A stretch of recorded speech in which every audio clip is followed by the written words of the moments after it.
¿Qué haría usted si un desconocido cansado tocara su puerta pidiendo solo un poco de agua? Marisol le dio lo único que tenía. Al día siguiente, un auto de lujo se detuvo frente a su casa, y nada volvería a ser igual. El sol caía como plomo derretido sobre el camino de tierra que conducía a Pueblo Alamedas, un pueblo tan pequeño que ni siquiera aparecía en los mapas oficiales de la región.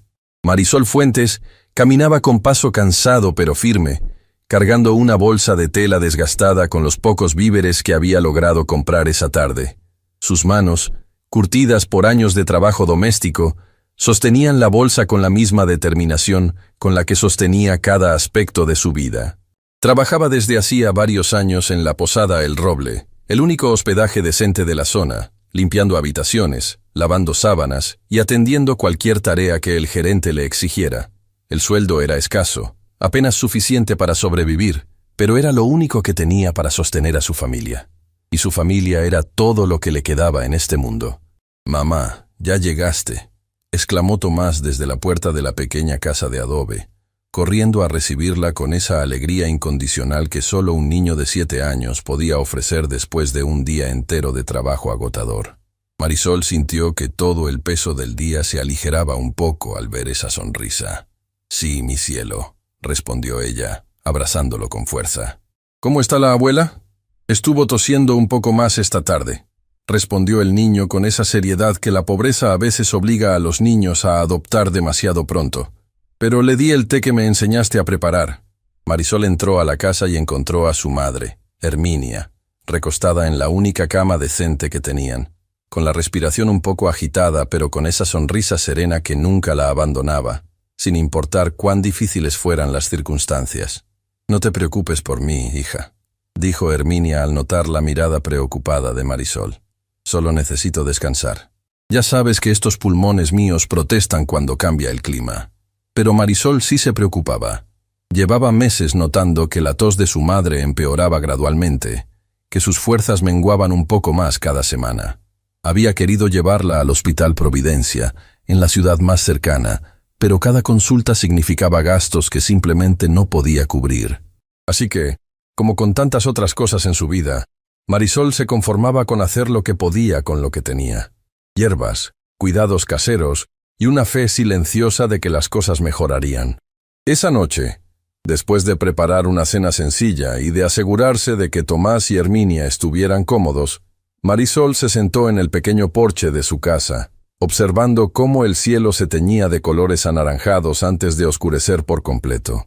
Era su único momento del día para simplemente respirar, para permitirse sentir el cansancio sin tener que ocultarlo frente a nadie. Fue en ese momento de quietud cuando escuchó algo inusual, el sonido distante de un motor forzado, seguido por un silencio abrupto. Vivía en una zona tan alejada que los vehículos casi nunca pasaban por ese camino, mucho menos después del atardecer.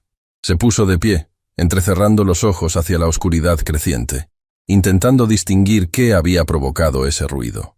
Minutos después, una figura apareció caminando lentamente por el camino de tierra, arrastrando los pies como si cada paso le costara un esfuerzo descomunal. Marisol sintió una punzada de alerta. No era común ver desconocidos por esos rumbos, y mucho menos a esas horas. Pero también reconoció algo en la forma en que esa persona caminaba. Agotamiento puro, del tipo que ella misma conocía muy bien. El hombre se detuvo frente a la pequeña cerca que delimitaba el terreno de su casa, apoyándose en uno de los postes de madera como si sus piernas fueran a fallarle en cualquier momento. Su ropa, aunque visiblemente empolvada por el camino, dejaba entrever una calidad que no correspondía a nadie de la zona. Llevaba puesto un reloj que probablemente costaba más que todo lo que Marisol ganaría en varios años de trabajo. «Disculpe», dijo el hombre con voz ronca, casi quebrada por la sed. «Mi auto quedó varado hace varios kilómetros y no he encontrado ni una sola casa en todo el camino. ¿Sería mucho pedir un poco de agua?» Marisol lo observó con cautela por un instante. Cualquier persona con sentido común le habría advertido que desconfiara de un extraño que aparecía de la nada al caer la noche. Pero había algo en los ojos de ese hombre, algo genuinamente desesperado y vulnerable, que le recordó tanto a los momentos más difíciles de su propia vida, que no pudo evitar sentir compasión inmediata. «Por supuesto», respondió ella sin dudarlo. Espere un momento, por favor. Entró rápidamente a la casa y tomó el cántaro de barro donde guardaban el agua que recolectaban cada mañana del pozo comunitario, uno de los pocos lujos que tenían garantizados en esa vida de escasez. Regresó al porche y, sin pensarlo 2 veces, invitó al hombre a acercarse. «Venga, siéntese aquí un momento», le dijo, señalando un pequeño banco de madera junto a la entrada. «Debe estar agotado». El hombre obedeció, dejándose caer sobre el banco con un suspiro de alivio genuino. Marisol se arrodilló frente a él y comenzó a servir el agua directamente en sus manos ahuecadas, permitiéndole beber con la misma naturalidad con la que lo hubiera hecho con cualquier miembro de su familia.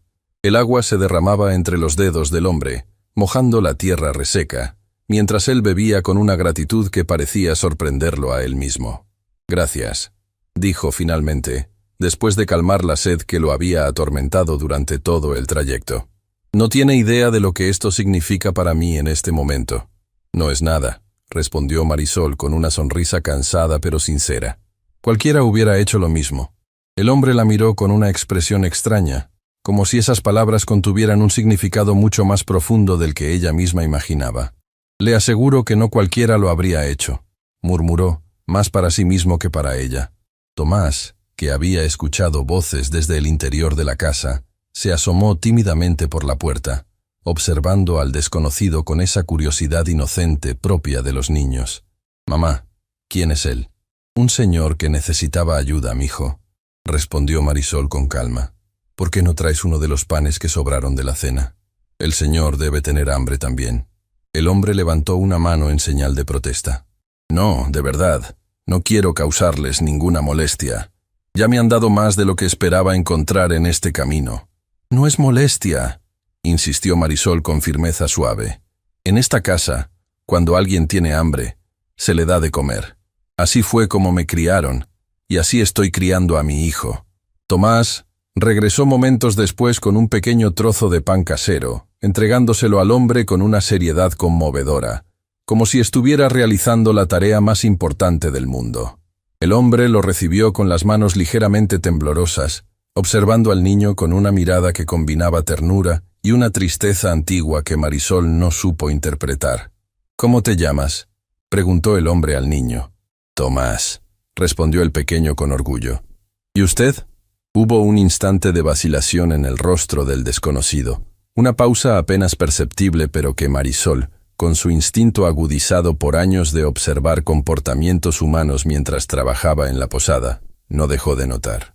«Puede llamarme Sebastián», respondió finalmente el hombre, con una sonrisa que no terminaba de reflejarse completamente en su mirada. Conversaron durante un rato sobre generalidades, el clima, lo aislado que estaba el pueblo, lo poco confiables que eran los caminos de esa zona para los vehículos modernos.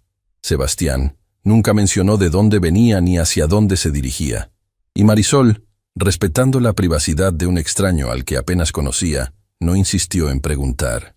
Sin embargo, algo en la manera en que él observaba cada rincón de su humilde hogar, cada gesto de cuidado entre ella y su hijo, sugería que estaba absorbiendo mucho más de lo que las palabras podían expresar. En un momento, la tos de Herminia se escuchó desde el interior de la casa, más intensa que de costumbre. Marisol se disculpó de inmediato y corrió a atender a su madre, dejando a Sebastián momentáneamente solo en el porche junto a Tomás. «¿Tu abuela está enferma?», preguntó Sebastián al niño con genuina preocupación. «Sí», respondió Tomás bajando la voz, como si compartiera un secreto importante. «Mamá dice que necesita ver a un doctor de verdad, pero no tenemos suficiente dinero. Por eso trabaja tanto en la posada, aunque a veces regresa muy cansada y con las manos lastimadas de tanto limpiar». Sebastián sintió que algo se removía profundamente en su interior al escuchar esas palabras dichas con tanta naturalidad por un niño que, evidentemente, había normalizado circunstancias que ningún ser humano debería tener que enfrentar. Observó la pequeña casa a su alrededor, las paredes agrietadas, los muebles gastados pero impecablemente limpios, la evidente pobreza material contrastando con un orden y un cuidado que hablaban de dignidad inquebrantable. Cuando Marisol regresó, encontró a Sebastián observando el horizonte con expresión pensativa. «Disculpe la demora», dijo ella. «Mi madre tiene problemas respiratorios desde hace tiempo. No se preocupe, respondió Sebastián, poniéndose de pie con esfuerzo notable. Creo que ya he abusado suficiente de su hospitalidad. Debería continuar mi camino antes de que oscurezca por completo. ¿Está seguro? Podría quedarse aquí esta noche, no tenemos mucho espacio, pero... Es usted muy amable, interrumpió Sebastián con una sonrisa cargada de una emoción que Marisol no lograba descifrar completamente. Pero ya ha hecho más que suficiente por un desconocido que ni siquiera le ha dado una razón para confiar en él. No lo olvidaré, se lo aseguro. Antes de retirarse, Sebastián se detuvo frente a Marisol y la miró directamente a los ojos con una intensidad que la dejó momentáneamente sin palabras. «Gracias por el agua», dijo con voz grave.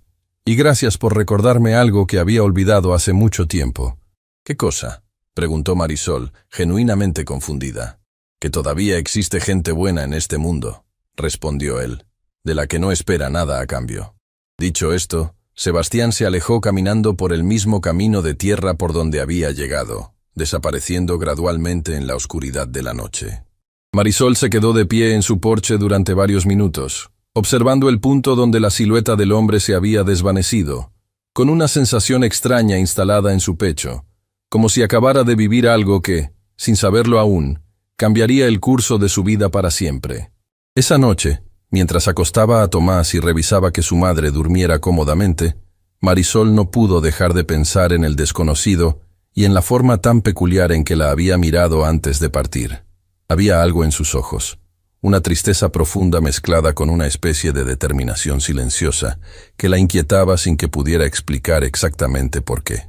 Lo que Marisol jamás hubiera podido imaginar era que, a la mañana siguiente, un vehículo que jamás había visto por esos caminos se detendría frente a su humilde casa, y que el hombre que descendería de él vestiría un porte completamente distinto al del cansado viajero que había conocido la noche anterior.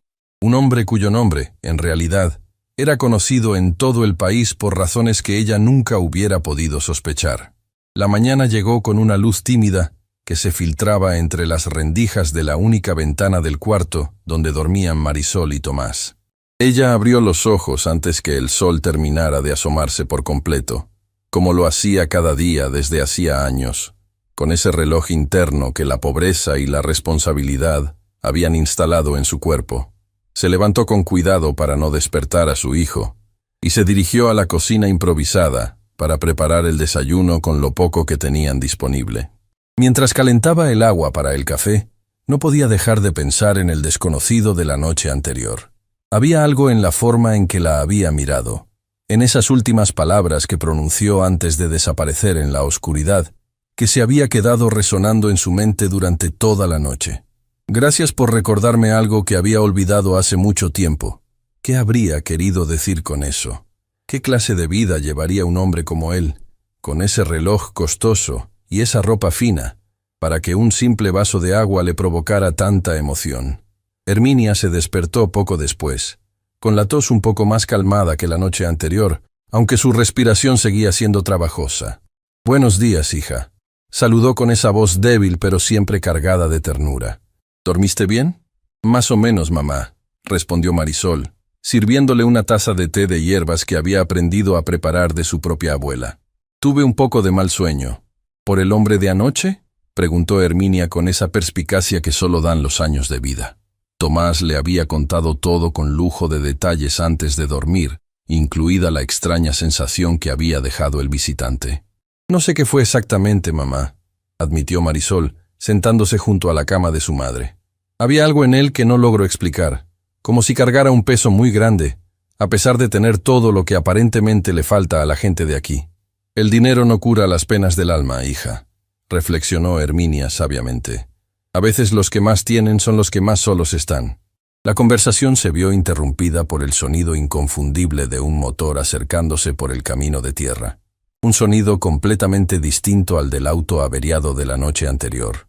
Este era suave, potente, el tipo de ronroneo mecánico que solo producían los vehículos que costaban más que todas las casas del pueblo juntas. Marisol se asomó por la ventana y sintió que el corazón le daba un vuelco. Un automóvil negro, reluciente, completamente fuera de lugar en ese camino polvoriento, se detenía justo frente a su cerca. De él descendió un hombre, y por un instante Ella dudó que fuera la misma persona de la noche anterior, hasta que reconoció esos ojos, ahora enmarcados por un rostro recién afeitado y una postura que irradiaba una autoridad que la noche anterior había estado completamente oculta bajo el cansancio y el polvo del camino. Sebastián vestía un traje impecable, sin una sola arruga, y caminaba con la seguridad de alguien acostumbrado a que el mundo se detuviera cuando él aparecía. Detrás de él, un conductor uniformado permanecía junto al vehículo con una postura respetuosa y distante. «Buenos días», dijo Sebastián al llegar a la cerca, con una voz que conservaba la misma calidez de la noche anterior, aunque ahora sonaba más firme, más segura. «Espero no interrumpir». Marisol salió al porche, secándose las manos en su delantal, intentando procesar la transformación que tenía frente a ella. «Señor Sebastián», tartamudeó, insegura de cómo dirigirse a él ahora que su verdadera apariencia había salido a la luz. No esperaba volver a verlo, mucho menos así. «Le debo una explicación», respondió él, notando la confusión genuina en el rostro de la mujer. «Y creo que ya es hora de que se la dé». Invitado a pasar, Sebastián se sentó en el mismo banco de madera donde la noche anterior había bebido agua de las manos de Marisol, aunque esta vez, el contraste entre su elegancia y la modestia del entorno resultaba aún más evidente. Tomás salió corriendo de la casa al escuchar voces, y al reconocer al visitante, su rostro se iluminó con una sonrisa genuina. «Es el señor de anoche», exclamó el niño con entusiasmo, «pero ahora se ve diferente».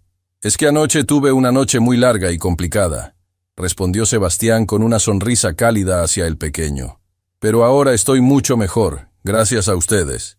Marisol se sentó frente a él, con Herminia observando desde la puerta de la casa, apoyada en el marco para no perder detalle de la conversación. Había una tensión palpable en el aire, la sensación de que algo importante estaba a punto de revelarse. «Mi nombre completo es Sebastián Aguilar», comenzó él, con una seriedad que contrastaba con la calidez que había mostrado hasta entonces. «Y soy el dueño del Grupo Aguilar, la empresa que administra varias cadenas de hospedaje en esta región, entre ellas la Posada El Roble». El silencio que siguió fue tan denso que Marisol pudo escuchar el latido de su propio corazón. La Posada El Roble era el lugar donde trabajaba desde hacía años, limpiando habitaciones desde el amanecer hasta el anochecer, por un sueldo que apenas alcanzaba para sobrevivir. Y el hombre al que había recibido con tanta naturalidad, al que había dado de beber sin hacer preguntas, resultaba ser nada menos que el dueño de la empresa para la cual ella trabajaba. «¿Usted es mi patrón?», preguntó Marisol con voz apenas audible, sintiendo que el suelo se movía bajo sus pies. «Técnicamente sí», confirmó Sebastián, «aunque nunca antes nos habíamos conocido en persona. Administro varias propiedades a través de gerentes locales, y rara vez tengo la oportunidad de conocer directamente a las personas que hacen posible que este negocio funcione todos los días. Pero entonces, ¿qué hacía anoche caminando por este camino? ¿Por qué su auto quedó varado tan lejos de todo?», preguntó Marisol, intentando encontrarle sentido a la situación. Sebastián guardó silencio por un instante, como si estuviera decidiendo cuánto de la verdad estaba dispuesto a compartir. «Hace algún tiempo comencé a recibir informes preocupantes sobre las condiciones laborales en algunas de mis propiedades. Quejas anónimas, rumores de malos tratos hacia el personal, sueldos retenidos sin justificación. Decidí que la única manera de descubrir la verdad era viniendo yo mismo, sin anunciarme, sin que nadie supiera quién era realmente». «¿Y por eso su auto se dañó tan convenientemente cerca de mi casa?», preguntó Marisol, con una mezcla de incredulidad y algo parecido a la indignación. «No fue planeado, se lo aseguro», respondió Sebastián con sinceridad. «El vehículo que rentaba efectivamente se averió, y caminé varios kilómetros sin encontrar ninguna señal de vida hasta que llegué a su casa. Lo que encontré aquí fue completamente inesperado». Marisol sintió que una nueva ola de emociones la invadía. Vergüenza por haber tratado con tanta familiaridad a su propio patrón sin saberlo, pero también una punzada de temor. Si Sebastián había venido a investigar las condiciones laborales de la Posada El Roble, eso significaba que algo andaba profundamente mal, algo que ella conocía mejor que nadie, pero que nunca había tenido el valor de denunciar por miedo a perder el único trabajo que sostenía a su familia. «Señor Aguilar», dijo finalmente, eligiendo sus palabras con cuidado.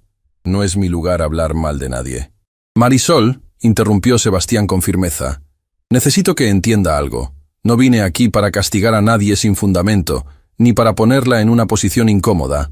Vine porque sospecho que el gerente de la posada, el señor Cárdenas, ha estado cometiendo irregularidades graves, y necesito la verdad de alguien que trabaje ahí todos los días. Al escuchar el nombre de Renato Cárdenas, el rostro de Marisol cambió visiblemente. Durante años había soportado en silencio las actitudes prepotentes del gerente, los gritos frente a los demás empleados, las amenazas veladas de despido cada vez que alguien se atrevía a cuestionar sus decisiones, los descuentos administrativos que reducían los ya escasos sueldos sin ninguna explicación clara. Él es complicado, admitió Marisol con cautela, todavía insegura de cuánto podía confiar en este hombre, que apenas horas antes había sido un completo desconocido para ella. Complicado no es la palabra que estoy buscando, respondió Sebastián con seriedad. He revisado los libros contables de la posada durante las últimas semanas, de forma discreta, sin que él lo supiera. Hay discrepancias serias entre lo que se reporta como gastos de personal y lo que realmente se les paga a los empleados. Alguien está quedándose con una parte considerable de esos sueldos. Marisol sintió que el aire se le escapaba de los pulmones. Durante meses, había notado que su pago mensual nunca coincidía exactamente con las horas que registraba, que siempre había alguna deducción misteriosa que Renato justificaba con explicaciones confusas sobre gastos administrativos o cuotas de mantenimiento del uniforme. Había sospechado que algo no estaba bien, pero jamás se había atrevido a cuestionarlo abiertamente, temerosa de las consecuencias. ¿Está diciendo que el señor Cárdenas nos ha estado robando?, preguntó Marisol, casi sin poder creer que estuviera pronunciando esas palabras en voz alta después de tanto tiempo de silencio forzado. Es exactamente lo que sospecho, confirmó Sebastián. Y necesito pruebas concretas, testimonios de personas que hayan vivido esta situación directamente, para poder actuar conforme a la ley y no simplemente basándome en corazonadas. En ese momento, Herminia, que había permanecido escuchando desde la puerta, se acercó lentamente hacia ellos, apoyándose en un bastón improvisado con una rama tallada. «Disculpe que interrumpa, señor Aguilar», dijo con voz débil pero firme, «pero mi hija ha sufrido mucho bajo las órdenes de ese hombre. Ha llegado a casa llorando de impotencia más veces de las que puedo contar, pero nunca ha dicho una palabra en su contra por miedo a perder el trabajo que nos mantiene con vida». «Mamá», susurró Marisol, sorprendida de que su madre revelara tanto frente a un desconocido, aunque ahora supiera que se trataba del dueño mismo de la empresa. «Es la verdad, hija», insistió Herminia con una mirada de determinación que Marisol rara vez había visto en ella. «Ya es hora de que alguien escuche lo que realmente sucede en ese lugar».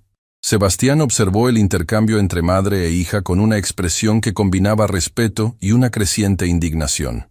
«Señora Herminia tiene razón. El silencio solo permite que estas injusticias continúen.